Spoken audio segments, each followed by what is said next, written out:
Hey everybody, my name's Tom and this is Broken Age.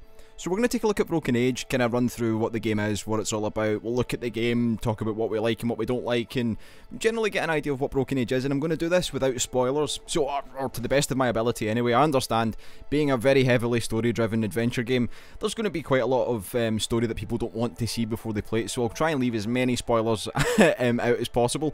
So it's mostly going to be talking about the game and how it plays. Broken Age has been an interesting title for a number of years now. It started off on a Kickstarter campaign that I think it was a year and a half or 2 years ago almost. It managed to raise $3 million or over $3 million of its initial $400,000 mark, and at the time it was the first game to reach like magnitudes that big, and everyone was kind of looking at Kickstarter at the time and thinking this actually might be a viable way to make games without a publisher or without the funds from a publisher anyway, and it raised a lot of questions at the time that were interesting. Broken Age, although it did raise over $3 million, it did run into a couple of troubles on the way. Its development time has taken a lot longer than was initially meant, and I think they did at one stage begin running out of funds because they started the slacker backer type deal where people could again donate funds towards the game before it was released. But now it's out, or it will be out in the next day or so, or it should be out today, depending upon when this video goes up anyway. It should be out at the time, and I want to firstly say I've had a lot of fun with the game. The game is an adventure point-and-click type game by Tim Schafer's Double Fine. Tim Schafer has like a rich heritage in making adventure games, of course being at Lucas. It was at Lucasfilm Games that then became LucasArts that then went defunct. He made games like Grim Fandango, The Day of the Tentacle, various great games. He was even played a part in making the Monkey Island games, for instance. And with that rich heritage of adventure game, he's brought his expertise, shall we say, with his team, and they've made a really wonderful game. It's been split into two halves, so we've got Act 1 at the moment, which will be released, and then the second act, or the second half of the game, will come in the future. I think they've done that to ensure they get something released before people start lighting fire and getting pitchforks and things, but we'll have a look at some things. So firstly, the options menu, as we like to do. It does say full screen resolution, 1920 by 1200. That's the resolution in that I would run. It should be 1080p when the video goes up anyway. Options menu, well, the menus in general feel very rich and lush, I suppose you could say. I love the way that it's all very, very simple, and it's the colour palettes are really cool, and I love that it fades and it all feels very polished. The usual kind of things here: key mapping, full screen, different stuff, view credits, all very, very basic. You can't actually set graphical options. You don't need to though. The game is played with a... I'll just close that for just now. The game is played with like a kind of a hand-drawn, painted style of art, which is really, really awesome. I guess what we'll do is we'll load up a game. So there's my first kind of game, I guess. That's how long it took me to do Act 1. Your mileage may vary depending upon how good you are at puzzles. But what we'll do is we'll open up the save and we'll have a wee look at what the game is. So the game is split down the middle between two characters. We've got Vela here, and you can also switch over to Shay. We'll start with Shay, I guess. That's probably the best thing. So Shay is a young teenage boy that's in a spaceship floating through space, and he's kind of mollycoddled by Mum and Dad Bot, basically the ship computer. So this is his like room, his area. The game, as I said, it looks fantastic. The hand-drawn art style is amazing. We've put an inflatable version of ourselves. So there's Dad. Dad, what are you doing, Dad? Nothing. Why do computers need sleep? Indeed. You may notice the voice as well. The character of Shay is voiced by Elijah Wood of Hobbit fame. Well, not the Hobbit. I mean, he was a Hobbit. He was Frodo Baggins in the Lord of the Rings trilogy. He voices Shay. The voice acting is really great in this as well. There's a lot of humour, as you would expect from a point-and-click adventure game. They usually come with quite a fair bit of funnies. The ship is like it's like a massive child's playpen. It's like basically kitted out to deal with the desires of a younger child, say between the ages of 3 to 5. There's not really a lot for a young teenage boy to do, but he's been protected by the computer, by the ship's computer's mum and dad, mostly the mum, from some sort of evil. It doesn't really detail what that is. They're just protecting him from that, and he has to kind of live his life with these. Well, you can probably hear the laughing. It's all very, very childish in his ship, and he's got like a kind of a sense of despondence to the whole situation. He's apathetic. He doesn't want to be doing these things that you get put onto missions that are like, rescue the fuzzy things from the avalanche of ice cream and do this and do that, and stuff that you wouldn't want to do when you're 14. You'd be like, Mum, shut up, get away, get out of my room. But he feels like he's probably trapped in this situation that he doesn't want, and he wants nothing to do with it. And you get that sense of, I suppose when you're younger, you get that idea of you want to question things, you want to question authority and everything around you. You want to adventure, you get that like kind of yearning to do things, flow the coop, or whatever you would say, flow the coop, or leave home, do things, do stuff, and he can't do that because the ship is basically keeping him mollycoddled. We'll go and see some other stuff here, but the way that the story is presented is really, really great. There's a certain feeling that you get. I don't know if anyone will be able to identify this. If you've ever seen a movie called Eternal Sunshine of the Spotless Mind, it has that kind of vibe, the way that the music and the way that it's depicted and the way that the character feels sort of lost. It has that kind of unusual atmosphere to it that I really enjoy on Shay's end of things anyway. With Vela, it's kind of the same deal but slightly different. We'll go back to Vela and we'll chat about her side of the story. So Vela is a similarly aged teenager, but in this, it's not so much that she's been mollycoddled by her family, it's that she's actually being offered up by her family to be eaten by a big monster. All of this stuff is like, this is within the first 15 minutes of the game, so you're not really having spoilers, so to speak. But this is her family. They're having like a cake day for her being eaten by a monster, and she's not really particularly thrilled with the whole situation. No backing out now. Too many people would see me. So she doesn't want to do what she's been told. She's got the same idea. I'm young, I don't want to do what my family tell me. I want to go and experience the world in my own terms. I don't want to have to be eaten by a monster. Which is fair enough. I'd feel similarly the same. If my family were like, you're going to be eaten by a monster, I'd be like, no, I'm not. Like, piss off. I'll decide who eats me. I'm the man of my own meal. I'm not sure. Anyway, it gives you the stories, although they seem very, very distant from one another, with Shay's problem being that he's mollycoddled, with Vela's problem that she's going to be eaten by a monster. It shares that similar sense of wanting to escape and wanting to explore, and it plays on your own nostalgia where you remember being younger and thinking, I'd love to go and explore or tell my family that I don't want to do what they tell me. So yeah, it kind of plays into that childhood nostalgia and that yearning to ask questions and explore that I enjoy very much, or at least I've enjoyed from the story. What we'll do is we'll go back to Shay though, since I've discussed their story parts, and we'll look at the actual game and how it plays. So mechanics wise, it's a point and click adventure, but the pointing and clicking is not like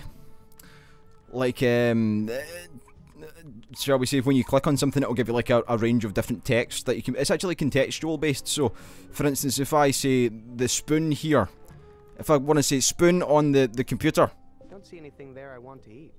for instance, that's basically the summary of it. Or I'll take the balloon thing. I don't think that needs any air. So it kind of shows you that the way that it works, that you contextually take your things and put them on other things. We've been given this, it's like a sky map type thing, and we're going to go through here.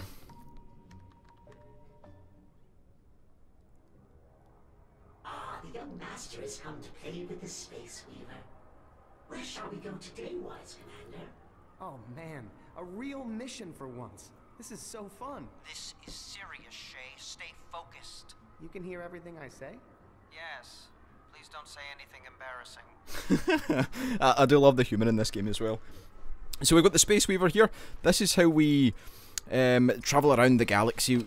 The Space Weaver weaves into like a scarf type situation your path, and then you go there. So if we look at this, This is the star chart for Talon Nebula.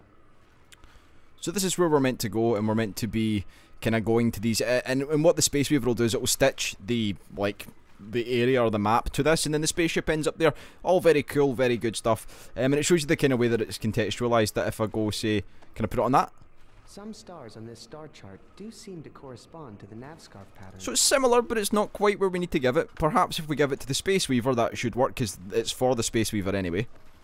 Hey, Space Weaver, can you take me here? Excellent choice, young sir.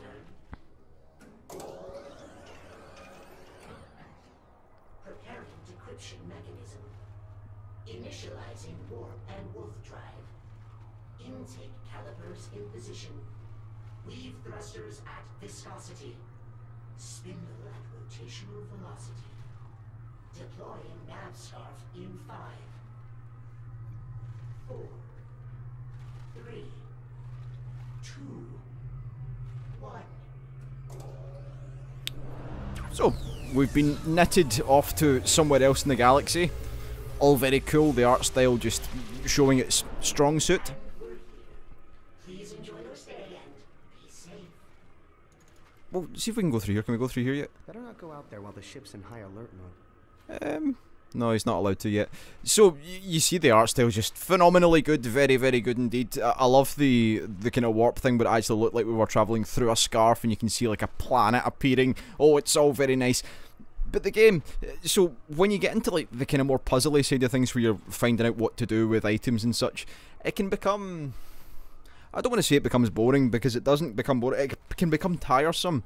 For instance, if you're doing the same like path of puzzles with Shay, for instance, if you're going through like step 1, step 2, puzzle 3, puzzle 4, it begins to drain you of your enthusiasm to play through the game, or at least for me I felt like that anyway. But the beauty of it is that if you get, say, stuck on a puzzle or particularly bored with a puzzle with Shay, all you need to do is go back to Vela and you can continue with her end of the thing. So we'll go over here. What's this? This cupcakes. Maybe the knife is under this towel. Never gonna find it. Dad, I hope you're not hiding that knife for your own good. So Grandpa's a grumpy old dude. Basically, Vela's town is, or previously was, like a warrior's town that then became a town of bakers. So they've all kind of lost their edge, shall we say. And what we're doing, we're looking for a knife. Mum's ceremonial knife to like start the ceremony, I guess.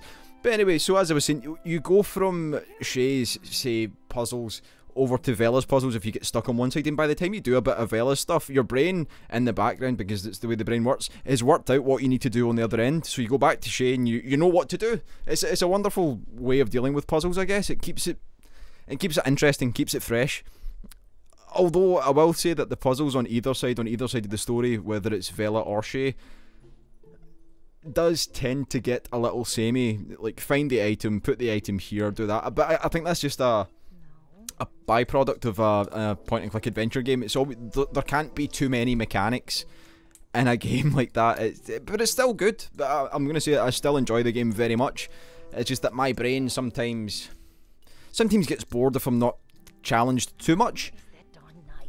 So I guess we should find the knife here. So we'll go over and speak to Grandpa and see what he's saying, since he's a cool old guy. Grandpa Beastender? So we get some like text choices to speak to people. So do you know where the knife is? Do you know where Mom's knife is? Wouldn't tell you if I did. I'm not doing one thing to help with this shame. Shame feast. So we'll ask why he hates the Maiden's Feast. Why do you hate the Maiden's Feast, Grandpa? Because this used to be a town of warriors. It's a travesty, Bella. Mm-hmm. Hey, Gramps, want a cupcake? Yes. I'd better go find that knife. Don't you dare. So we can skip over that. So we've got a towel, not really much use to us at the moment, but we can go over here, grab a cupcake. Why not? So it should be in our menu, and we'll go and we'll do the whole contextual base. So this is kind of like your idea of working at puzzles to find out where the knife is. So we want to open this up, give the cake to Grandpa. For me? So we could say for you, and of course he'll scoff the whole thing. Or I can say, nope, can't have any, I'm just showing it to you. Or we can say split it with you. So split it with you. Split it with you? Deal.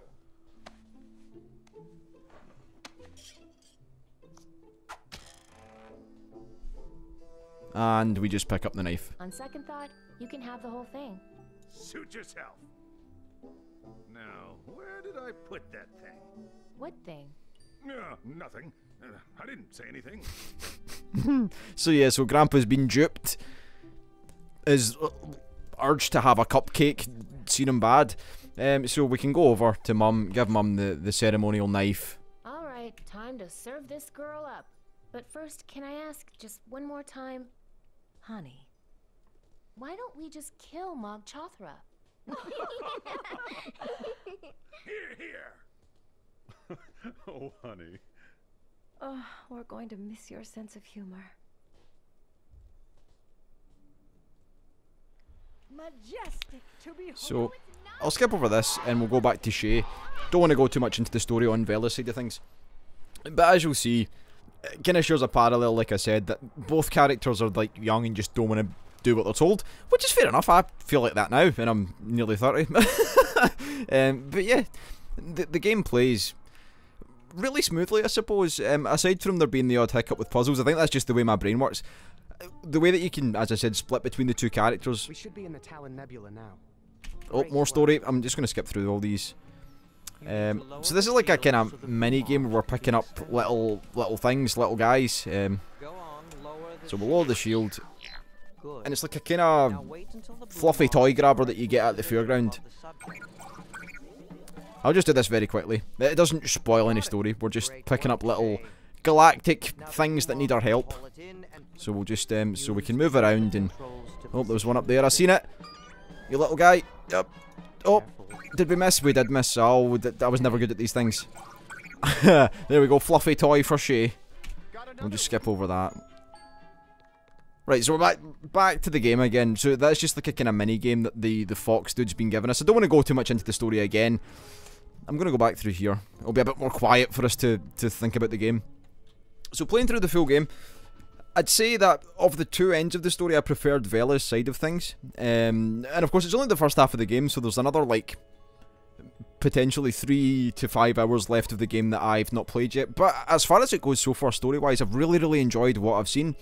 The game looks fantastic. The soundtrack is wonderful. Oh, there's like a little helper dude. They kind of like clean the ship from the outside. I don't know why he's floating off into space. But yeah, the game looks fantastic, sounds fantastic. The voice work's brilliant, especially Elijah Wood's done such a very good job with Shay. And I think Double Fine at the moment, so far with Act 1, have done a really great job. If you're into adventure games, if you're into puzzle games, the story's really great. It's probably one of the best puzzle-y games that I've played. I'm not a big puzzle game fan, I would just like to say. But from what I've seen so far in Act 1, I'd say it's a really fantastic game that a lot of people will enjoy. And I'm excited to see Act 2, and I'll probably do a video on Act 2 when it comes out. Don't know when that'll be though, but yeah, Broken Age, recommended, well worth it.